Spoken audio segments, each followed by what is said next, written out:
A neighbor stops you by the driveway and nods at your car. A 12-year-old sedan with a scuff on the bumper you've never bothered to fix.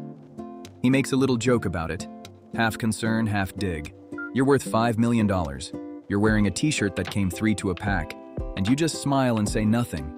You don't explain. You were never going to explain, because explaining would mean you needed him to know. And not needing him to know is the one thing all that money actually bought. Nobody crossing paths with you today would guess the number. That isn't an accident. You built it that way on purpose. Nobody tells you this about getting rich. The flex doesn't die. It goes quiet. And the quiet version is the most expensive signal there is. No one can point to the day the loud kid turned into the silent man. There wasn't one. So let's rewind. All the way back to a mirror, a shoebox, and a pair of sneakers you couldn't afford. You're in your 20s, one-bedroom apartment, cradling both hands. Inside, white leather sneakers, $220, a logo you can read from across a parking lot. You lace them slow, one eyelet at a time. Stand up. You're an inch taller, not from the sole, from what's on it. Your car payment this month is $190. The shoes cost more. You know that. You bought them anyway. And you don't feel anything close to regret. Right now, as someone watching this, you're having one of two reactions. Either you've stood in that exact apartment, laces in hand, or you're judging that kid a little while wearing something that did the very same job. Either way, stay with it. This instinct climbs every income bracket with you and turns into something you'd never recognize in the mirror. Everyone calls this stupid. The broke kid in the expensive shoes, bad with money, won't ever learn, and they're wrong. Not a little, completely. Look at what a stranger can actually see when they look at you. Not your savings, not your credit score, not the person you're working to become. Your real number sits locked in an app nobody else gets to open. So when you want to say I'm going somewhere, I'm not staying down here, you've got one channel that works. The logo, the thing on your feet. The signal has to be loud because it's the only thing anyone can hear. An economist noticed this back in 1899. He watched rich people burn money on useless, visible things and gave it a name, spending whose entire job is to be seen happening. He thought it was a disease of the wealthy. He had it backwards. It doesn't start at the top. It starts here, in this apartment, with you standing taller because of $200 of leather. The less the world can see about you, the louder you have to announce yourself. You'll eat instant noodles for 9 days straight to keep the thing on your body looking like it cost what it cost. That's not stupidity. That's a person with one way to be seen, using it. But the volume can't hold. The logo starts shrinking the second someone with real money walks into the room. So let's give the flex a bigger budget and watch what it does. Salary's 4 times bigger now. There's an office, a title under your name, a parking spot with a number painted on the concrete. The sneakers are gone. You'd be embarrassed to be seen in them. In the driveway instead, a leased German sedan, $640 a month. You feel exactly how it sits lower and tighter than anything you've driven. You moved too, not far in miles, far in zip code.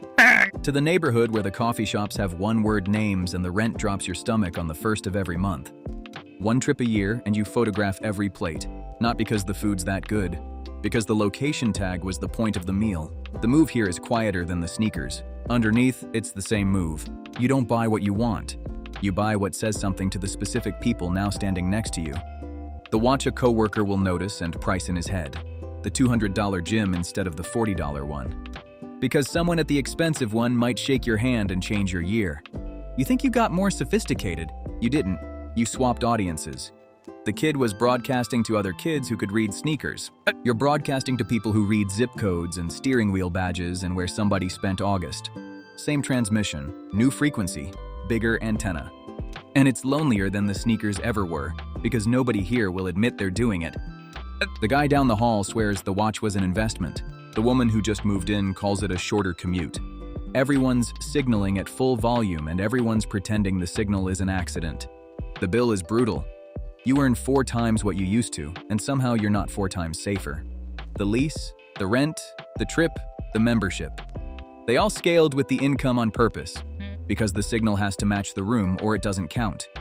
You tell yourself this is the top, that the people above you are just doing it harder, louder, shinier, bigger. So let's go find them. The numbers get bigger from here. The cars get worse. Net worth crosses 2 million and the flex doesn't grow. It starts to disappear. You're worth 2.3 million. And you're driving a 12-year-old Volvo with a scuff on the bumper you've genuinely never thought about fixing. The watch is plastic and runs on a battery you swap yourself with a kitchen knife. Your house is nice, quietly nice, on a street nobody's heard of, set back behind trees, the kind of place you'd drive past without a glance. People who knew you at 120 grand see the car and something crosses their face. Confusion, a flicker of worry. Did it fall apart for him? Nothing fell apart. Something clicked. What you do with money now is turn the whole thing inside out. You spend enormously on what nobody can see.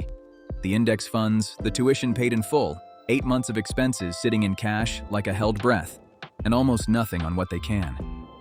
Because somewhere on the climb you saw it, and you couldn't unsee it. Loud is the accent of someone still climbing. A car that shouts money usually belongs to a person who still needs you to hear it. Once that was clear, the flex started to look like a confession. The money's new, and you're still a little stunned to be holding it. Economists even have a name for the opposite move.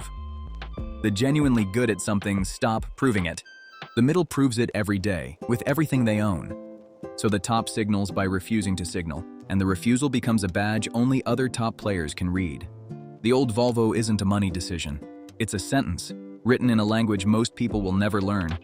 And you're not talking to the whole world anymore. You're talking to the 4 or 5 people who'd understand what the plain watch means. Everyone else's read on you stopped mattering the day their opinion stopped touching your life. There's one rung left. And up there, the silence gets so complete it stops feeling like a strategy and starts feeling like a person. 5 million. The signal inverts all the way. You're worth $5 million and you're wearing a plain white t-shirt from a $12 3-pack. You buy groceries at the regular store with the regular cart.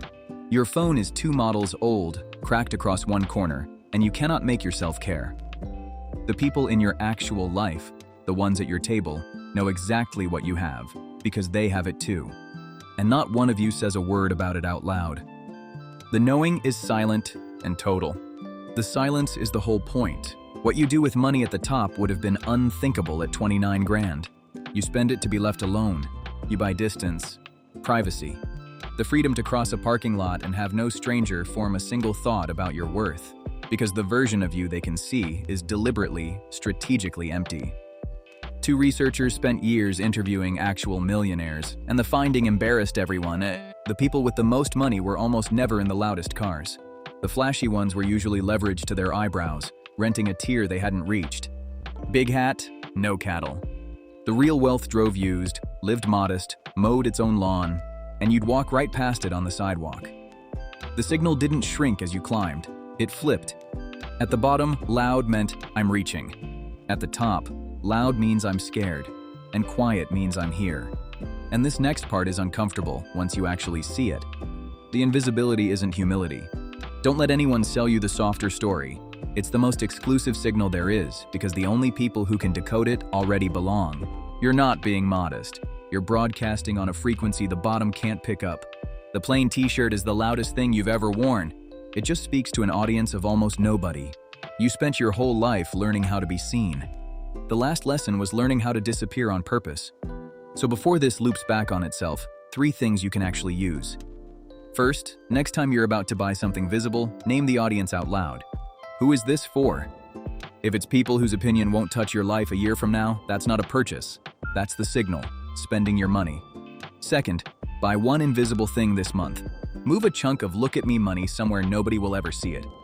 An automatic transfer, an index fund, a cash cushion. Notice how little anyone claps. That silence is the sound of getting richer. Third, practice not explaining. Next time someone needles a choice that isn't flashy enough for them, smile and let it sit. The urge to explain is the old signal, still running in the background. Starving it is the whole skill. Now come back to the mirror. The same person who stood an inch taller over $200 of leather. That's the person stepping out of a 10-year-old sedan in front of a house you'd never photograph. Same instinct, same engine under the floor. The need to tell the right people who you are. The neighbor makes his little joke about the car. You smile, and you don't explain. Because needing him to know is the one thing you finally bought your way out of. The kid in the sneakers and the millionaire in the t-shirt are running the identical program. They always were. The only difference is who they're talking to, and how many people got quietly cut from the conversation on the way up. So here's the thread that'll keep tugging after this ends. You think you'll stop signaling once you finally have enough. You won't. You'll just shrink the audience down to the few who already see you and call the quiet peace. It was never really about it was about who you needed in the room when you looked good.